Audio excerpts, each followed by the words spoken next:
El programa que arranca ahora es un espacio de Carlos Vera en La Posta. Si lo quieren aplaudir, lo aplauden a él. Y si lo quieren apedrear, lo apedrean a él. Nosotros en La Posta solo nos sentamos cada sábado a las 10 de la noche a mirar Veraz con biela y canguil en mano.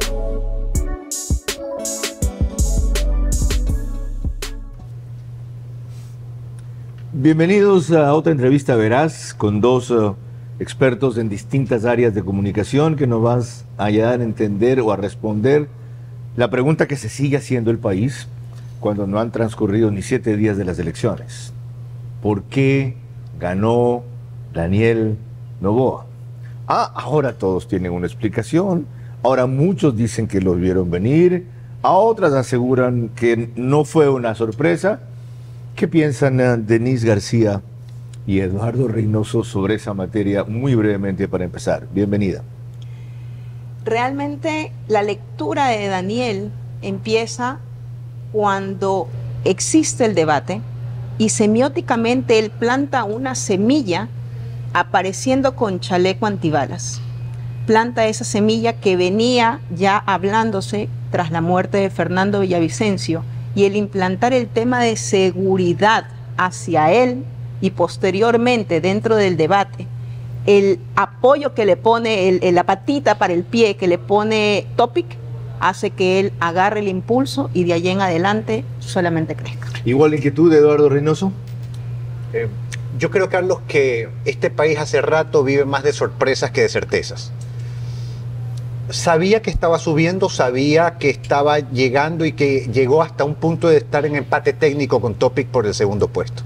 De ahí a ver la diferencia que sacó, indudablemente eso no se reflejó en las encuestas. ¿Y por qué digo que estamos más parados en las sorpresas antes que en las certezas? Sencillo, no estamos teniendo un voto responsable. Con esto no digo que votar por él no sea responsable, es simplemente el hecho de que 8 de cada 10 personas en el Ecuador no ven propuestas.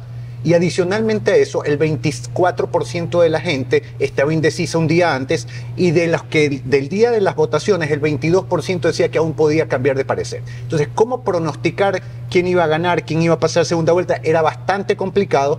Sin embargo, lo que sí era evidente era la crecida que tuvo Noboa en los últimos 7 días. De eso trataremos en profundidad enseguida. La pregunta de esta entrevista verás que va a centrar todo es por qué ganó Daniel Noboa, y acaban de escuchar 2 factores. Veremos cuán determinante es cada uno.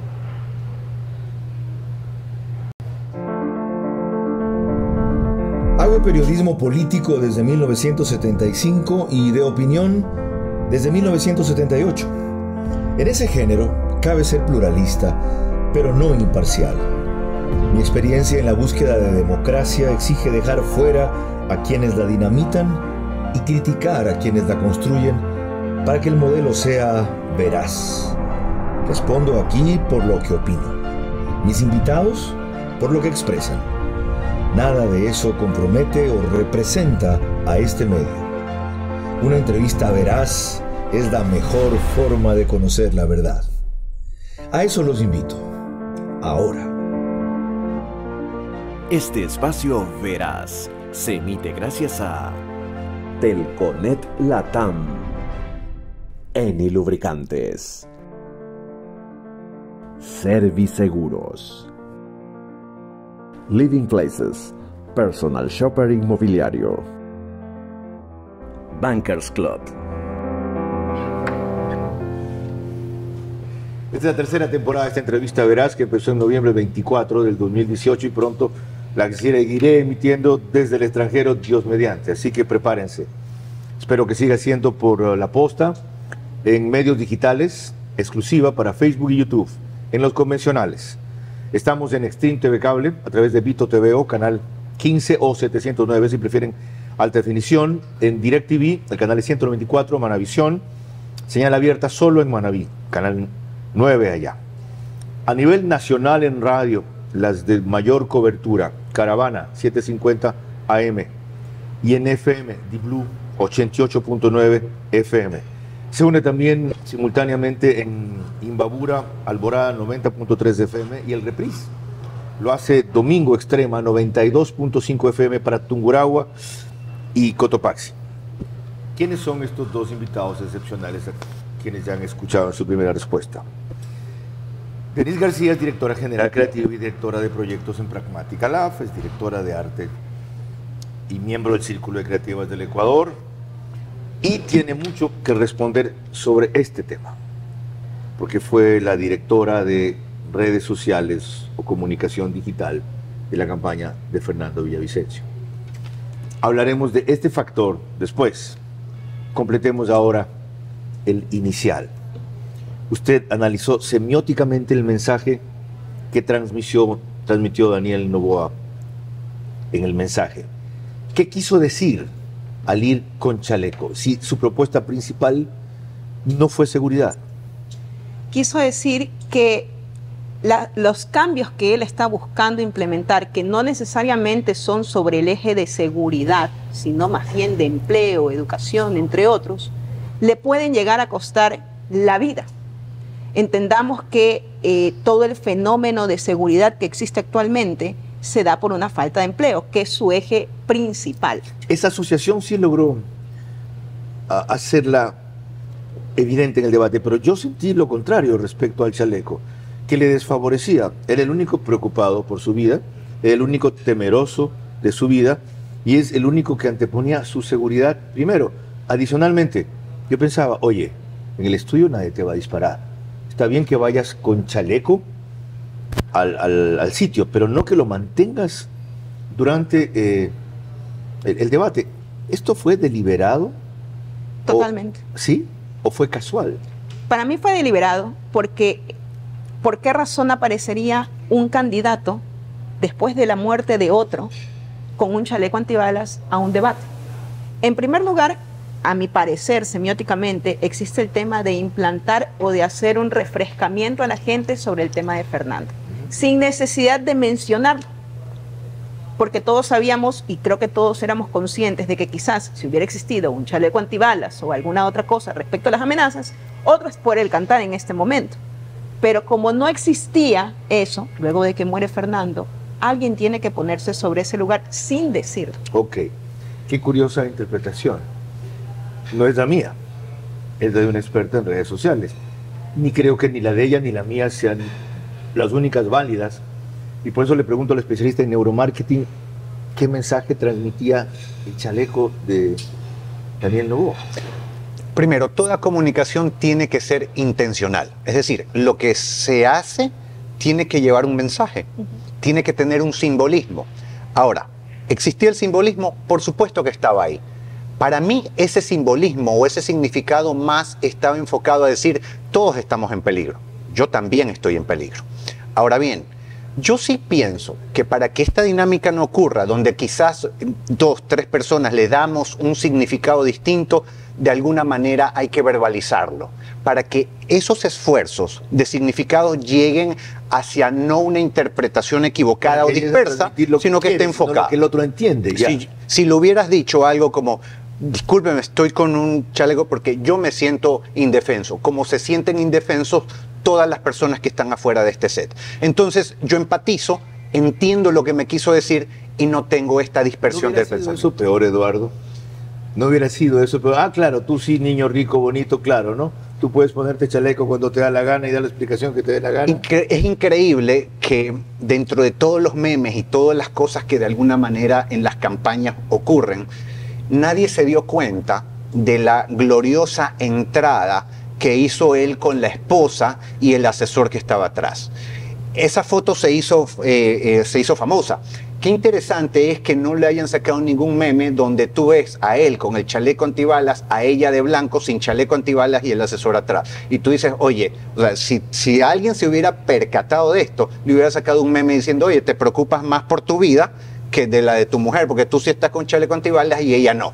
O sea, hay cosas que hay que cuidar, hay ciertos detalles que ahí pudiesen haber sido producto, o sea, esa mala ejecución pudiese haberle pasado una factura. Ok, y eso manda una cantidad de mensajes sobre cómo cerrar la campaña. Si alguien hubiera querido hacer eso, la discusión era, terminamos atacando, atacamos eso, nos conviene atacar o no, nos sube o nos baja, en fin. Vamos a una referencia estadística.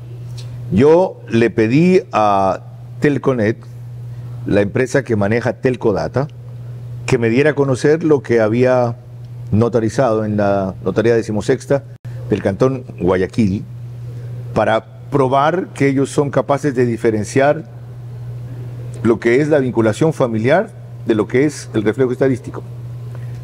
Quiero que veamos este gráfico, Eduardo y Denise, en donde hago notar básicamente que la línea rosada, la superior que ven, corresponde a Luisa. Lo máximo que llega a registrar en algún momento es 31. Comienza a bajar, quisiera entender a partir de qué. Tiene un declive muy grande, 31 casi a 22, 24. Luego sube, baja otra vez y termina primera, según el registro de ahí, 24.1. La línea que está mostaza es la segunda, esa que ven subir casi verticalmente a partir del 8 o 9 de agosto, es de Daniel Noboa, en 21.5, 21.3 más o menos, un ascenso, en verdad marcado a partir del debate. La tercera es la de Topic, un punto más abajo de él, que es la verde, que ven que en algún momento llega a ser segundo, vuelve a caer, en algún momento hay un empate técnico en el primer puesto y termina tercero con 21. Y la línea punteada gris que ven debajo, aunque no le registran número ahí, es la de Fernando Villavicencio, Cristian Zurita González Nader, que más o menos, aunque no esté el número ahí, el registro corresponde a 18. Entonces, primera pregunta, Eduardo. ¿Cómo un debate puede disparar tanto un ascenso de un candidato a nivel de septuplicar la aceptación que tenía? Y peor en tan poco tiempo. ¿Por qué ese fenómeno? ¿Cuánto depende de su desempeño? ¿Cuánto de la ausencia de Villavicencio? ¿Cuánto del desempeño de otros? ¿Cuál es la lógica allí? Ahí un poco hay que ver la historia en compendio que se, de alguna forma, explota en el debate, pero no es solamente el debate. Miren, las personas nunca estuvieron enganchadas con esta elección o esta campaña en general. Y en el momento en que nadie estuvo enganchado por esta apatía, por este desconcierto que hay hacia la política, lo que ocurrió es que simplemente dejaron pasar esa decisión que en algún momento tenían que a la larga tomar. ¿Qué es lo que ocurre? Muere Villavicencio y se dispara de este tema de no hablar de campañas y no hablar de próximos candidatos. El miedo dispara esto a tal punto donde la gente dice el país está en una circunstancia inclusive peor de lo que ya sabía que estaba. Y ahí se vuelve relevante algo que jamás ha sido relevante y que siempre los analistas nos hemos dicho en cualquier mesa, que los debates no cambian los resultados. Entonces ahí se vuelve relevante y en ese momento el comportamiento es distinto. Es decir, es un factor de mezcla de circunstancias con transcurso del debate y desempeño de Daniel Noboa en el debate. Sí, y sobre todo de la respuesta que tuvo la juventud hacia el miedo. El miedo no es igual en personas como nosotros, como en los jóvenes. ¿A qué me refiero? Cuando tú tienes miedo, se activa el sistema de sobrevivencia, que es la parte más instintiva. Como es una parte instintiva diseñada en el cerebro netamente para huir o enfrentar los problemas porque estamos en un modo de peligro. Entonces, claro, algunas personas que pensaban que había que enfrentar el problema decían me voy por la postura que de alguna manera ha mostrado un poco más de conocimiento desde el punto de vista de la seguridad, y ese es Topic, porque también se dispara él en ese. ¿Sí? Sin embargo, él empieza a subirle tanto el tono a este tema de la seguridad y de enfrentar la delincuencia, que ya llega a un punto de verse como si estuviéramos o vamos a estar en medio de una guerra. Los jóvenes, en vez de enfrentar la situación, dijeron, no, yo quiero ir, que es el segundo comando. Yo no quiero una guerra, yo quiero tranquilidad, yo quiero paz. Y de repente ven a un candidato que había pasado por abajo del radar, que no fue atacado, que no atacó a nadie, que habló sereno, y que para colmo es joven y que no tiene un pasado al cual edilgarle quizás los dolores de la sociedad. Y dijeron, este es. Okay. Y de ahí es un gran postdebate, ¿no? Pero bueno.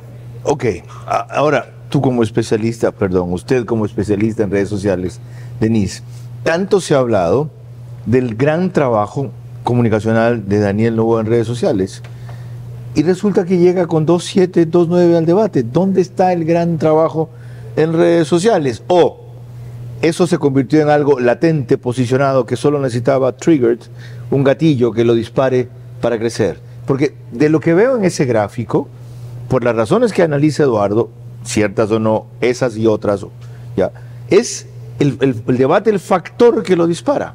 No todo lo anterior, que la recordación del nombre de Noboa, que la presencia en territorio, que las redes sociales, que sumó. Ok. Después de que pasó eso, sí facilito decir eso. Pero un especialista en redes sociales, ¿qué diría sobre cómo está él antes del debate? En realidad es curioso porque su movimiento en redes, si bien es cierto, se debe a un factor que es el mayoritario de todos los candidatos, que es el tema de cobertura en territorio, ¿ya? Como contenido per se es muy poco y ataca únicamente a dos puntos, que es el tema de empleo y el tema de educación. Cuando sucede el debate, pasa algo muy curioso. Los que se vuelven community managers de su campaña es la gente. Y eso a él le genera un boost de free press que no estaba logrando con sus cuentas. Entonces, ¿qué hace inteligentemente su equipo? Empezar a agarrar toda esa comunicación y volcarla para su beneficio. Mucha gente, muy aparte de las respuestas que pudo haber dado en el debate, se trepó también en el barco porque estamos hablando de un sector o de un rango etario de 18 a 35, 40 años que consumen redes sociales, que mayoritariamente abrieron una cuenta de TikTok, que es donde se generó el postdebate. Y algo interesante es que, si bien es cierto, las redes no ponen presidentes, sí generan comunicación. Y plataformas como TikTok, a la cual todo este rango etario tiene acceso, pueden consumir. Si yo no vi el debate, lo puedo consumir rápidamente y genera un free press alrededor del candidato, tomando en cuenta otros factores como la muerte de Fernando, como el apoyo que le da intrínsecamente Topic y todos los memes que surgieron también. Ok, otra vez, vamos entonces a ver aquello de lo que estamos hablando. Otra vez, por las razones que sean, parte todo del debate. En el caso de Denise, por lo que ella examina más bien el spinning que se hace del debate, el manejo del postdebate. Entonces veamos tres trances para que cada uno vea qué entiende en esa parte. Esto dijo Daniel Noboa ahí. El presidente de la República es el comandante en jefe. Yo soy el máximo responsable, seré el máximo responsable cuando esté sentado en el sillón de presidente de la República.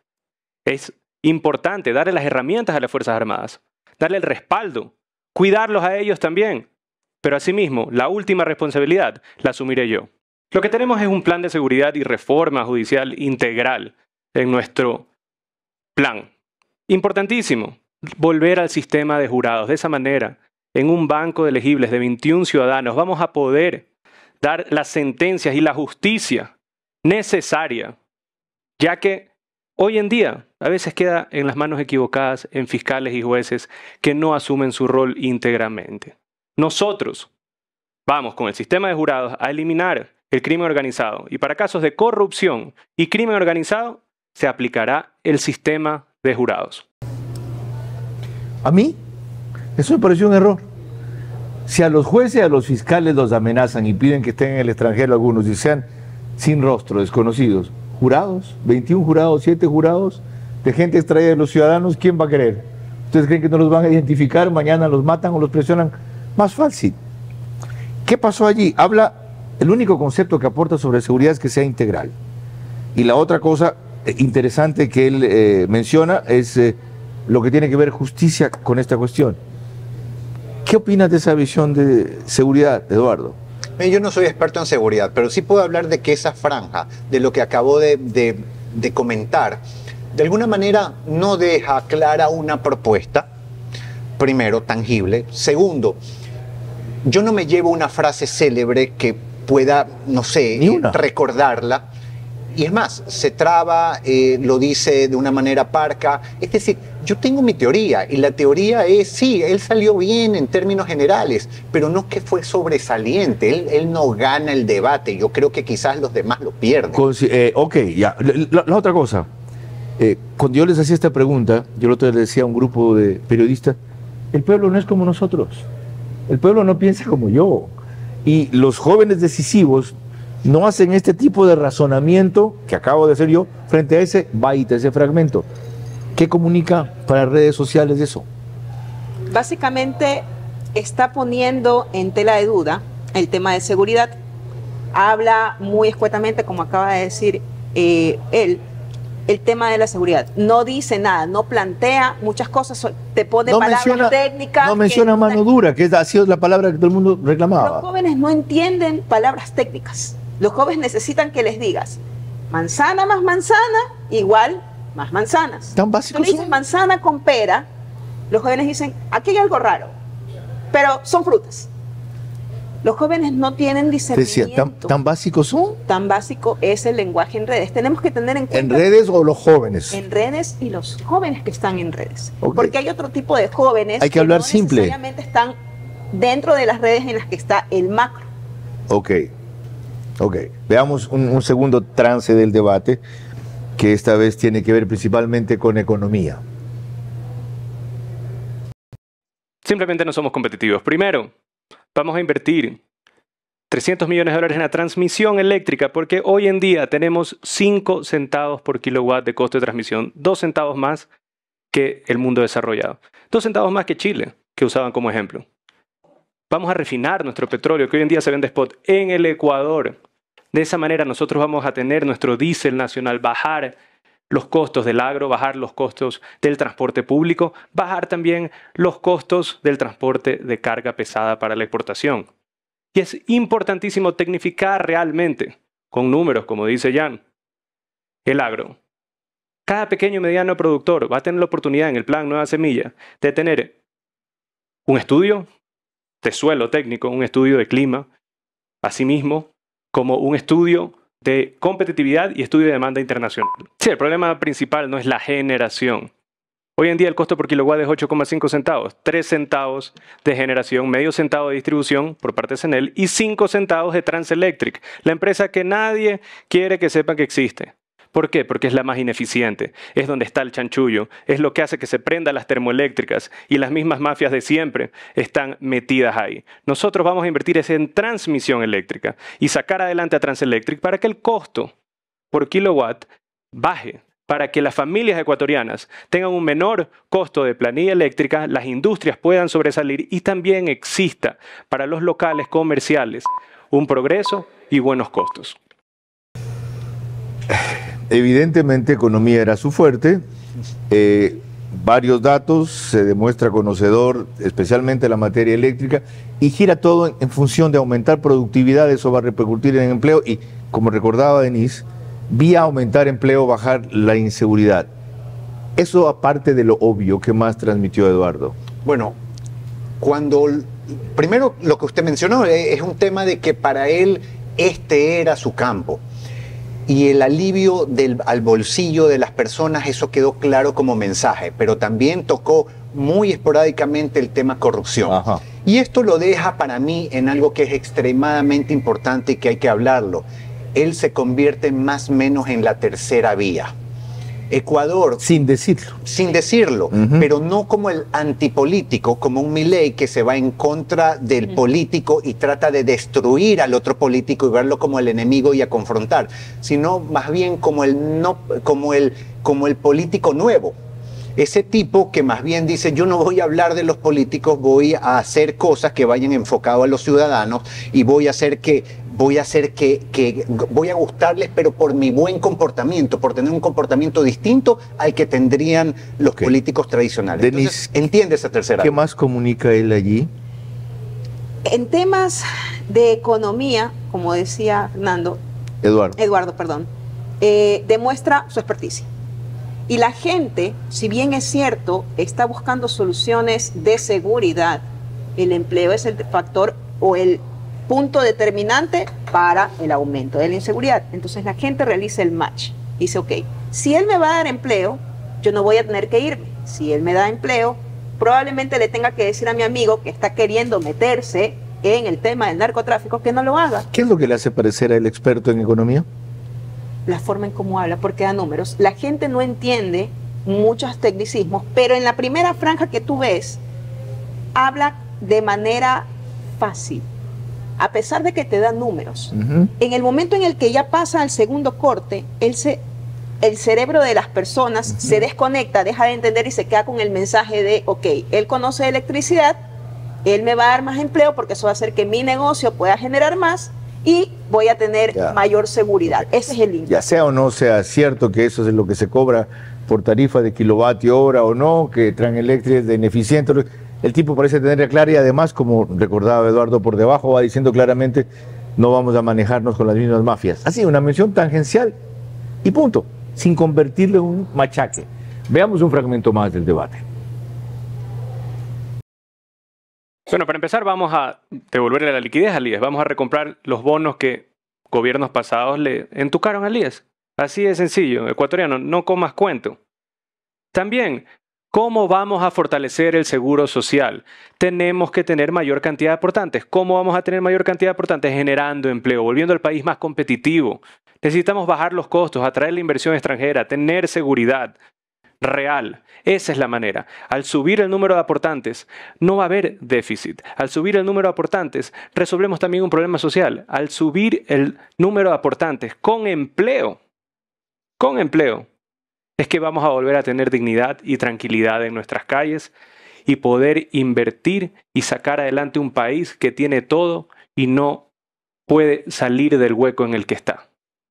Parte del dinero tenemos que refinanciarnos internacionalmente. Punto 1. Punto 2. Debemos de generar un plan esquemático en el cual vamos a ir recomprando los bonos de acuerdo a la liquidez que necesita el IES. Es importantísimo entender de que esto acá es paso a paso, no es de un solo golpe. Y lo que sí es importantísimo y urgente es la generación de empleo, especialmente la generación de empleo entre los jóvenes, donde 1 de cada 2 jóvenes menores de 29 años no tiene un ingreso fijo, 10% de desempleo, 35% de subempleo. Nosotros vamos a gobernar para que esa juventud tenga una oportunidad de salir adelante y tenga empleo. Bueno, ahí están más claramente las claves que nuestros invitados acaban de analizar. No vale repetir lo mismo porque sería nuevamente repetir los mismos análisis o diagnósticos. Pero hay una cosa en la que quiero reparar. Como verán, esto fue en referencia al tema seguridad social y ahí la reiteración del caso jóvenes de empleo, del match, como le llamaba Denise. Hay una palabra que me llama la atención, Denise, entucar. Ya, eso es considerado vulgar. Si yo le digo es un pecado. Soy un procas. ¿Qué efecto produce una palabra como esa allí? Hace link con los jóvenes. ¿Los jóvenes usan ese término? Los jóvenes, a ver, tampoco nos creamos generacionalmente tan alejados de lo que existe actualmente como de jóvenes. paso, ella sale del grupo de millennials y de centennials porque tiene 37. ¿Ya? Entonces, si bien es cierto, puede sonar a una palabra que quizás pueden decir nuestros padres o alguien como yo en mi rango de edad, todavía se usa en ciertos estratos donde ese tipo de coloquios funcionan. Okay. ¿Qué activa en el cerebro la palabra entucar? Primero una sonrisa, ¿no? Porque en medio de un acartonamiento, un tema formal, una presidenciable, viene con una palabra que no te la imaginas, que a lo mejor la escucharías en el estadio. Correcto. Pero no necesariamente ahí. Correcto. Eso simplemente hay un pequeño efecto wow, te saca una sonrisa, seas partidario o no. Y puede llegar a empatizar al margen de que pueda ser inadecuado o no. Yo creo que en este contexto fue adecuado. ¿Por qué? Quiero llevarlos a la imagen donde sale Hervás y él, Noboa. Cuando están los dos en pantalla, ustedes fíjense por favor, ¿quién es el fresco de los dos? El otro parece que estuviera en un velorio, que era el fresco de la elección pasada. Parece una estatua de mármol. Exacto. Está petrificado. Aquí te das cuenta de los tonos y maneras, de las actitudes y las poses. Y realmente Noboa logró de alguna forma cosechar lo que Hervás en la elección pasada logró cosechar y que ahora no pudo hacer de nuevo. De paso, Daniel Noboa ha contado en una de las tantas entrevistas que ha dado que él se preparó 3 días para esto. 3, que fueron horas de preparación y que llegó al extremo de la presión y de la provocación en los ensayos para medir su control emocional, su control mental y su ceñimiento al libreto que se habían pautado. Eso que vieron no es casual. Eso es trabajado y a veces 3 días es poco. Ok. Enseguida seguimos con más de esta entrevista. Verás sobre por qué ganó Daniel Noboa.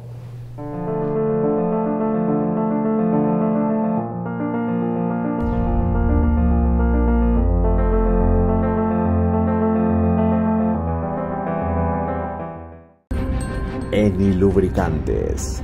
Protege tu motor al máximo.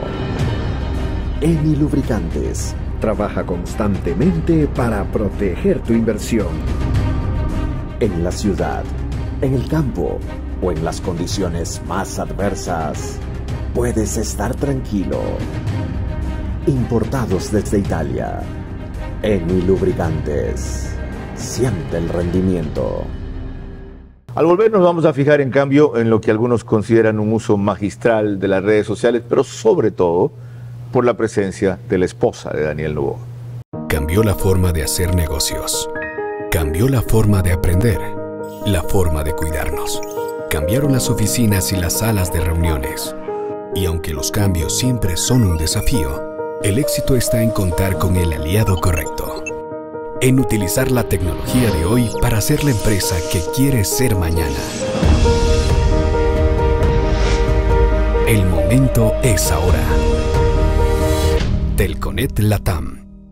Si tu vehículo está asegurado con Serviseguros, no tienes de qué preocuparte. Podrás contar con la mejor cobertura vehicular que incluye asistencia de remolque en todo momento. Permítenos asesorarte. Cotiza con nosotros por WhatsApp al 098-715-9423 o en nuestro correo cotizavehículos@serviseguros.es.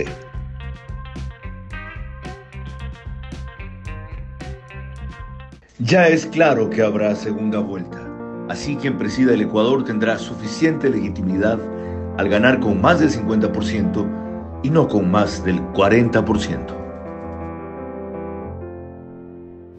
Les recuerdo a ustedes que esta entrevista es posible por Veras, por Telconet, uno de nuestros auspiciantes, Eni Lubricantes, Serviseguros, Bankers Club, desde cuyo piso 33 emitimos, y Living Places Madrid, con Juan Carlos Pérez. Este es un ecuatoriano que vive allá, para quienes quieran conseguir o necesiten arrendar casa, un piso como le llaman en España. Él es Personal Shopper Inmobiliario.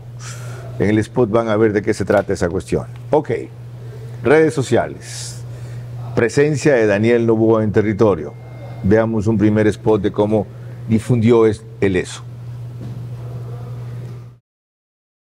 Junto al compañero y amigo Daniel Noboa, sí, estamos trabajando con el bienestar de la ciudadanía, sirviendo con salud, sirviendo con administración, comunicación y dándole un mensaje de voz a todos los jóvenes que hemos rescatado en las calles por el consumo de las drogas. Viva el Día del Trabajador, viva Daniel Noboa, sí, sigamos trabajando. Gracias, señor Daniel, por el apoyo y por la ayuda. Seguimos adelante. Gracias por su ayuda. Seguiremos trabajando duro y sumando. Yo voy con Daniel Noboa. Dígame usted por quién vota. Es la opción del país. Buena, nos va a poner en la buena, con trabajo y aumentando la sed. Denise, analice usted que es de experta. Es gracioso porque si tú miras los videos de territorio pre-debate, la cantidad de gente que ves es mínima. Ajá. Pero aquí hay un fenómeno interesante. Ajá. Cómo trabaja o cómo ha venido trabajando el movimiento Noboa, digámoslo así, durante todos estos años. Ellos atacan o van a las comunidades y hacen que esa gente, esas 20, 30, 40 personas, se conviertan en voceros de las campañas. Entonces, si yo voy a atacar inteligentemente a cada territorio con su problemática puntual, hace que ese grupo de gente que ya me vio empiece a comunicarle al resto. Es un al resto factor que no fue. multiplicador. ¿Qué más ve ahí Eduardo Reynoso, el especialista en neuromarketing? Bueno, primero, ¿cómo lo anuncian? Daniel Noboa Asín. Porque este segundo apellido, que pudiese parecer que es algo simplemente escueto, es un factor, yo creo que importante, porque lo ata a un trabajo superior. A la madre se la conoce por la obra social que ha hecho. Y quiero contar una historia. Hace unos años, mi esposa me dice, mira lo que está haciendo Daniel Noboa. Y me muestra, y cómo se había enterado mi esposa de esto. porque había visto una publicación que había hecho la esposa de Daniel Noboa, donde habían construido una bucetita y la habían adecuado, pero de una manera increíble como para vivir ahí. Es decir, él ya hace años estaba haciendo un trabajo de territorio que es el que no se ha visto y que ha estado de alguna forma callado. Ok, veamos una segunda pieza para proseguir en el análisis del trabajo que se ha ensalzado tanto en redes sociales de Daniel Noboa, que como acaban de escuchar a nuestros analistas, no solamente es la producción, es la evocación, la nostalgia, el uso de ciertas palabras, mucho personal touch, mucho contacto directo, el sentido social, enseñando a coser, una zona remota en un río, no importa que vayan 20, ¿ok? Llegó a las entrañas del país. Siguiente. Bueno, lo que más nos llamó la atención de nuestro hijo Daniel, Álvaro y a mí, fue esa disposición natural de ayudar a los que más lo necesitan. Desde pequeño, Daniel nos acompañaba en nuestras brigadas médicas. Aún sabiendo que es un trabajo arduo, él siempre estuvo allí, ayudando de una forma u otra, organizando los turnos, cargando las cajas de remedios. Su convicción de servicio social le viene desde chico. Yo creo que eso no se aprende, así se nace. Somos la nueva generación por un nuevo Ecuador. Daniel Noboa, presidente. Vota todo 435. Ahí está el factor de la madre que justo mencionaba Eduardo Reynoso. Pero, Eduardo, ahí hago notar una cosa. ¿Por qué la marcada ausencia del padre, en cambio? Porque a nadie le gusta tener a un mandatario que de alguna forma se vea como el hijo de papá. Aquí es una madre hablando bien sobre su hijo y hablando de sus propias características positivas. Eso es una cosa, pero padre siempre va a ser padre. Entonces es definitivo de que si bien tiene que existir una asociación con Alvarito, tiene que haber una sutileza, porque Alvarito tiene una personalidad, tiene un tono y manera, tiene unas características, y no necesariamente eso tiene que ser 100% trasladado. ¿Qué sí tiene que ser trasladado de Alvarito hacia Daniel Noboa? Ese cariño, esa parte amigable, porque a la larga Alvarito todo le puedes decir a Alvarito, pero no le puedes decir que él es el culpable de la situación que vivimos hoy. Sin duda. Eso es interesante y eso tiene que rescatarlo. Hay un segundo tema dentro de esto. Antes de eso, permíteme aquí contar a mí una historia. Todos saben que en las 5 campañas de Noboa yo fui un tenaz crítico y opositor de él, menos en la última, porque creí que no tendría ninguna significación, mucho más en la primera y qué decir de la segunda. En el 2002, para hacer la historia rápida, un domingo estábamos con un grupo de periodistas muy grande en el Hilton Colón, que siempre íbamos a comer. Fernando Aguayo, Tania Tinoco, María del Carmen Sánchez, Rocío Cedeño, Arturo Pérez, una mesa de 12. Y entra Alvarito. Sí, híjole, yo qué tensión. Él se sentó en la mesa al frente con su señora. Ve quiénes somos, se para. Y viene a saludar a todos. Yo no me iba a parar, yo no iba a saludar, tampoco lo iba a dejar con la mano extendida si me la daba. Pero me toca por las espaldas y me dice, ya pues, hagamos las paces. Y toda la mesa se ríe. Y yo también me río. Es la única vez en la vida que me he encontrado con este señor. Y ese talante de él me bajó la guardia, me sorprendió. No lo conozco. No he hablado 2 palabras con él. Entonces, eso da una idea de la forma en que él toma la política. Y yo diría que esta es su nobleza. Este tipo a quien algunos acusaban especialmente que el 2002 perdió por las 2 denuncias que hice, él viene sin ningún rencor, lo saluda, le da un par de palmaditos, ya pues hagamos las paces. La segunda cosa que querías decir. Que todas las producciones son sencillas, son caseras, y es que la política tiene que trasladarse a eso. Ya las megaproducciones más bien se ven como falsas. Lo que se está buscando es más la honestidad. Y yo creo que está muy en el tino de lo que las personas están buscando. Y la tercera es que no en esta, pero sí en el spot anterior, la canción.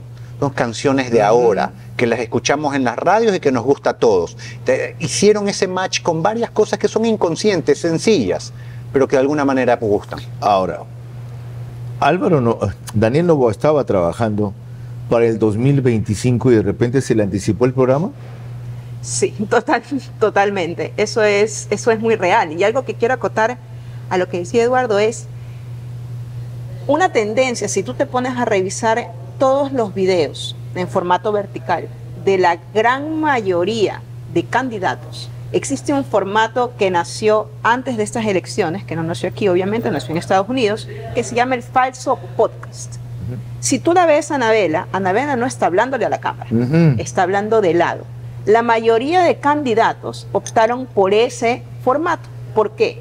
Porque hace sentir que la persona a la que tú estás enfocando con la cámara es importante y te está diciendo algo importante, algo que te interesa y que merece la pena subir del volumen para entender. Otra falla que han tenido en temas digitales muchos de los candidatos es que no han colocado subtítulos. Este video no tiene subtítulos, pero te obliga por la presencia de ella y la forma en cómo está grabada a que hay algo allí que yo necesito saber. Y genera y despierta ese interés en la gente en el aspecto digital para entender y empezar a revisar. En el momento en el que tú haces clic con una pieza digital, si es que lo tienes orgánicamente, tiendes a hacer que el usuario, si justo tocas un tema que a él le interesa, empieza a generar todo un repliegue de consumo de información. Si es con pauta, lo puedes hacer todavía mucho más. En cadenas, generas una cadena de información que el usuario que vio el primer video se va a enganchar y de allí no se va a desconectar. Como ven, ahí hay una campaña entonces muy planificada, muy tecnológica, muy científica, en donde lo único con lo que no contaban es lo que sucedió. Que la elección se anticiparía año y medio y no sería el 2025, se los aseguro. Ni ellos mismos en sus mejores escenarios, porque son muy realistas, tenían esa posibilidad tan cercana. Quizá queda tercero, cuarto, crecer, hacerse conocer, un buen papel, pero esto no. Y luego analizaremos qué permitió que sí. Veamos una pieza última más. Puedo contener la felicidad y el orgullo, porque me siento orgulloso. Creo tanto en él y me emociona tanto los resultados que están sucediendo el día de hoy. Yo le decía a todas las personas, a todas las brigadas, escúchenlo hablar. Escucharlo se van a dar cuenta porque él es la mejor opción para ustedes. Por eso estoy aquí para darle hoy frente a ustedes. Porque además de ser el candidato más joven, el candidato más preparado, el candidato más limpio, es el único candidato que tiene más que perder que ganar en un puesto político. No les hablo yo como la esposa, es como la persona que lo conoce y que conoce las intenciones que él tiene. Bueno, ella es para muchos el primer factor de influencia en todo lo que es redes sociales, ¿sí o no y por qué? Sí, pero hacia un target específico, hacia un nivel socioeconómico medio, medio alto, alto, que es donde ella está apuntando. Medio porque la gente quiere ser aspiracional y su carrera como influenciadora siempre se ha visto marcada hacia ese perfil. Segundo, porque Daniel Noboa hizo algo que no hizo nadie más, meter a su esposa. Y eso, para la sociedad en la que vivimos, es importante. Y no de acompañante. No de acompañante, no de florero. Exactamente. No de testimonio. Y aparte de eso, algo que quizás lo hubiera favorecido y ojalá que lo tenga en cuenta, obviamente tiene que trabajarlo muy bien, es presentar esta figura de mujeres al poder. Tiene una vicepresidenta quizás un poco más y cierra ese círculo entre esposa, madre y la persona que le va a ayudar a gobernar. Qué interesante, porque otros dos introdujeron esporádicamente a sus esposas. Las conozco, magníficas personas, en el caso de Claudia Salem, especialmente esposa de Otto Sonnenholzer. Y qué decir de la esposa de Jan Topic, pero su presencia fue ocasional, fue secundaria y fue de acompañante. Lavinia se llama la esposa, creo. Sí. ¿Qué preponderancia tuvo ese rol, Eduardo? Yo creo que es importantísimo. Primero, por el rol familia. ¿Sí? Lo decíamos la otra vez, es que cuando tú pones un electroencefalograma en el cerebro de las personas, no hay palabra que impacte más en el Ecuador que en la palabra familia. Entonces, ahí hay un significado. Alguien que de alguna manera está con su esposa está hablando de estabilidad, está hablando de amor, está hablando de valores. Entonces hay un significado implícito. Segundo, ella desde el punto de vista de su vestimenta, desde el punto de vista de su look, tiene ciertos códigos parecidos a Anabela Sin. Una persona asociada con alguien que ayudó y ayudó. Y tercera cosa importante es que ella llega a los jóvenes. En el momento en que ella está llegando a los jóvenes y que tiene tanta influencia, está llegando a un segmento que quizás a él le hubiese parecido un poco, le hubiera sido un poco más difícil llegar solo, porque ella despierta una especie de efecto de deseo hacia él. Y de ahí se concatena mucha estrategia de muchas mujeres y muchas chicas. ¿Qué esposa tiene este man? No solamente es guapa, sino que es inteligente. No solamente es guapa e inteligente, sino que es solidaria. No solamente es solidaria, sino que trabaja con él. Y la pregunta es, ¿qué le vio ella a él? Entonces, en ese momento se desencadena un tema de deseo, sobre todo en los jóvenes mujeres, ya de empezarle a hacer mucha campaña. Y ella es muy persuasiva. Ella tiene unas características espectaculares. Enormemente carismática. Es la Jackie Kennedy. Ok, qué bien definido. Cuando volvamos, el factor Villavicencio.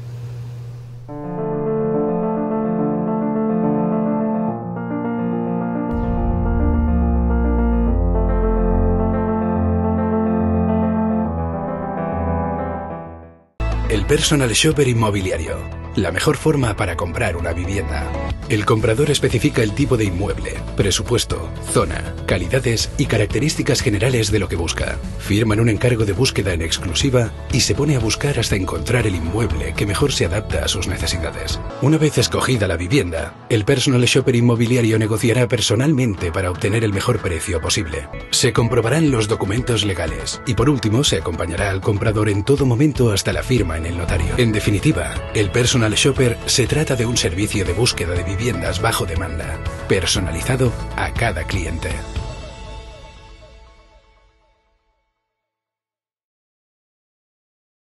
¿Qué impulsó, qué permitió, qué impidió? La ausencia de Fernando Villavicencio en la fase final de la campaña es lo que trataremos enseguida. Eni Lubricantes. Protege tu motor al máximo. Eni Lubricantes. Trabaja constantemente para proteger tu inversión. En la ciudad, en el campo o en las condiciones más adversas, puedes estar tranquilo. Importados desde Italia. Eni Lubricantes. Siente el rendimiento. Si tu vehículo está asegurado con Serviseguros, no tienes de qué preocuparte. Podrás contar con la mejor cobertura vehicular que incluye asistencia de remolque en todo momento. Permítenos asesorarte. Cotiza con nosotros por WhatsApp al 098-715-9423 o en nuestro correo cotizavehículos@serviseguros.es. Serviseguros. Contigo siempre que nos necesites. Anular el voto porque ningún candidato dice o es exactamente lo que quieres, significa lo perfecto, sacrificando lo bueno. Lo ideal se alcanza con el tiempo. Lo posible se necesita ahora.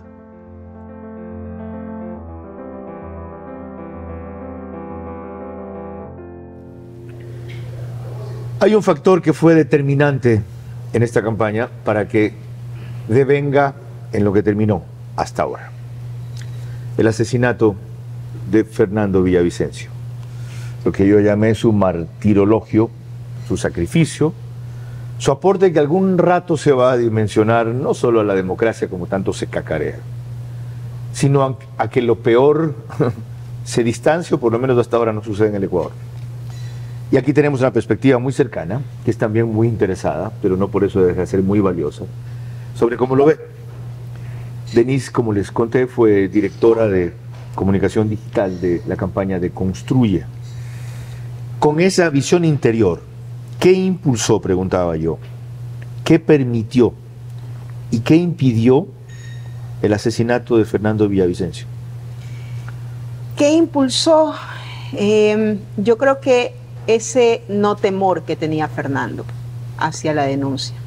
Y algo que ayer justamente recordaba es que, y creo que casi nadie lo tiene en el radar o no se lo ha expuesto, es que Fernando 2 días antes realiza una denuncia en la fiscalía. Materia petrolera. Exactamente. Y posterior a eso ocurre el asesinato. Luego de esto se realiza la otra denuncia que se quedó sobre la mesa, que la termina de realizar su amigo Cristian Zurita, y genera toda una vorágine de conversación alrededor de qué hubiera pasado si. Ok, ¿qué permitió? ¿Qué permitió que Fernando pueda llegar quizás a este tercer puesto de la mano con Cristian?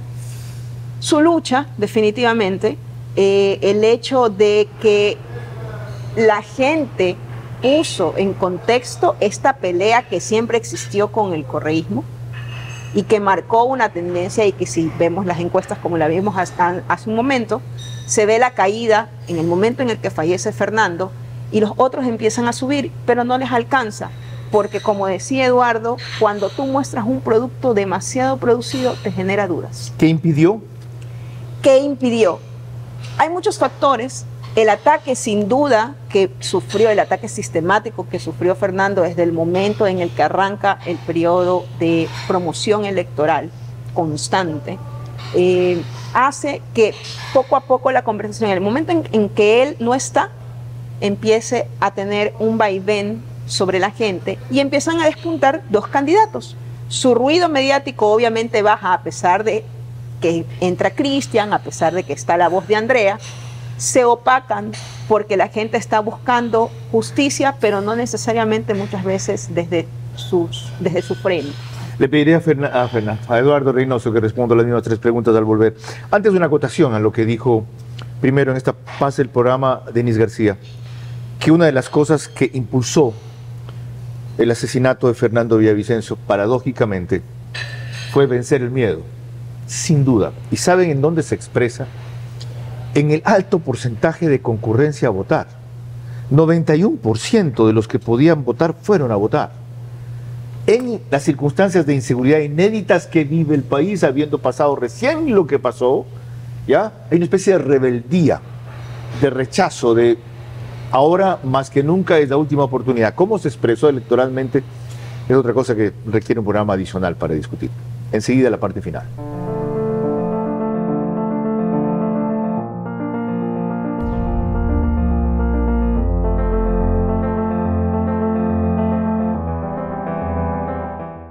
Cambió la forma de hacer negocios.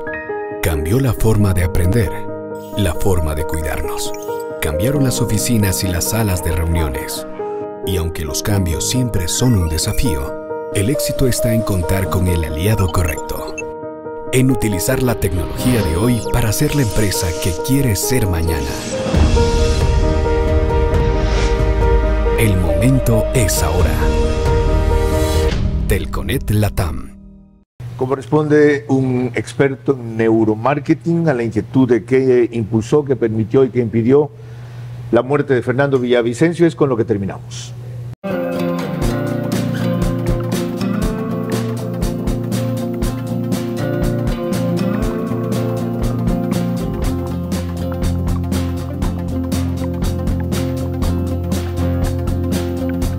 A las 22 horas en vivo. Lo más grave de todo, Carlos, es que el acta de sufragantes no está en el sistema informático del CNE. De lunes a viernes y domingos. Algunos de los asambleístas que han sido reelectos ya tienen la experiencia de no haber aportado en nada. Entrevistas que hacen historia. ¿Qué me dice mi conciencia? Dos cosas: votar por Daniel Noboa y esperar, apoyar para que Daniel Noboa haga un excelente trabajo. Y preguntas que abren caminos. Peor que mentirosos de ser tramposos. Vera a su manera. Lunes a viernes y domingos a las 22 horas. Por Facebook y YouTube. Vito TV o Extreme Canal 15 y 709 HD. Manavisión Canal 9, Manaví DirecTV 194. Radio Centro 101.3 FM. En una democracia, el poder real solo lo ejercemos cada 4 años, en elecciones nacionales o 2, en elecciones seccionales, al castigar o premiar con el voto. Perder esa oportunidad esta vez será perder el país.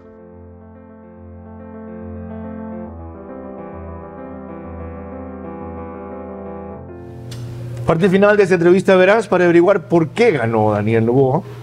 Y la inquietud que resta por responder está a cargo de Eduardo Reynoso, contestando las mismas preguntas que le hice, en el orden que quiera, por supuesto, a Denis García. ¿Qué impulsó, qué permitió y qué impidió la muerte de Fernando Villavicencio? Impulsó la miopía social, porque ya nadie más quiso hablar de muchos temas. Solo había uno en el tapete y era más que todo el tema de la seguridad. ¿Qué impidió? Quizás que el segundo siga siendo segundo y pase a quinto, y que de alguna manera el que iba penúltimo, séptimo, pase a segundo puesto.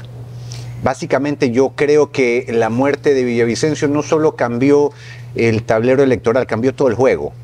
Y a la larga, de hecho, terminó inclusive duplicando la votación que tenía hasta ese entonces Villavicencio. Pasó de 8 a más o menos 16, corríjame, usted tendrá la cifra mucho más exacta. Entonces, yo creo que cambió absolutamente todo.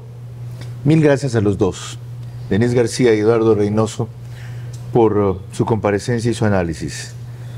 Y arranco desde lo último que dijo y fundamentó Eduardo Reynoso. Cambió absolutamente todo.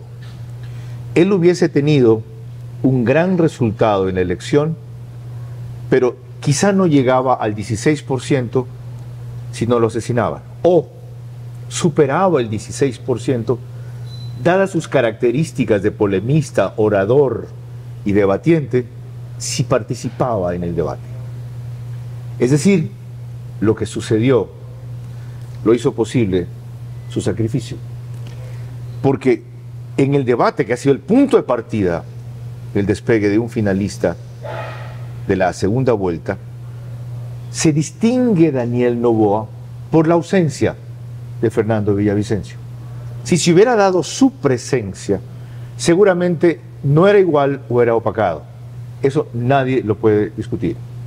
La segunda cosa, la caída del correísmo comienza un poco antes de su asesinato, cuando se asocia o se sospecha lo de Manta, del alcalde Triago, con sus confrontaciones con el correísmo. Y se agrava, ojo, he hablado de sospecha. Yo no puedo sostener y peor quiero imaginar que lo hayan mandado a matar. Y se agrava con el asesinato de Fernando Villavicencio, porque si bien no está a la mano el correísmo, atrás sí creo el ambiente, el correísmo, para ese odio contra él y ese desmantelamiento de su seguridad, en donde hay una complicidad no casual de la policía que él había denunciado, del ejército que también la había cuestionado, porque aquí dijo en este programa que depuraría primero policía y fuerzas armadas. Fuerzas Armadas entienden ahora que la lucha por la defensa de la soberanía atraviesa por entender que la principal amenaza es el crimen organizado y deben ser considerados aquellos criminales como terroristas. Voy a movilizar a las Fuerzas Armadas y ellos saben, a mis Fuerzas Armadas, a lo mejor que tenemos. Y claro, siempre hay una manzana podrida en todo lado. Son la minoría, sin duda. Y son la minoría. Lo mismo que en la policía. Entonces, es a este señor a quien le debemos, entre otras cosas, que la ilusión del correísmo de triunfar en primera vuelta se haya esfumado y que alguien que ha buscado mucho tiempo una oportunidad como Daniel Noboa la tenga ahora. Si quieren honrar su memoria, deben hacer, como dijo uno de nuestros invitados aquí, un voto informado en esta segunda vuelta. Porque nos hemos alejado un paso del abismo, nada más. Pero todavía seguimos cerca. Hasta la próxima semana.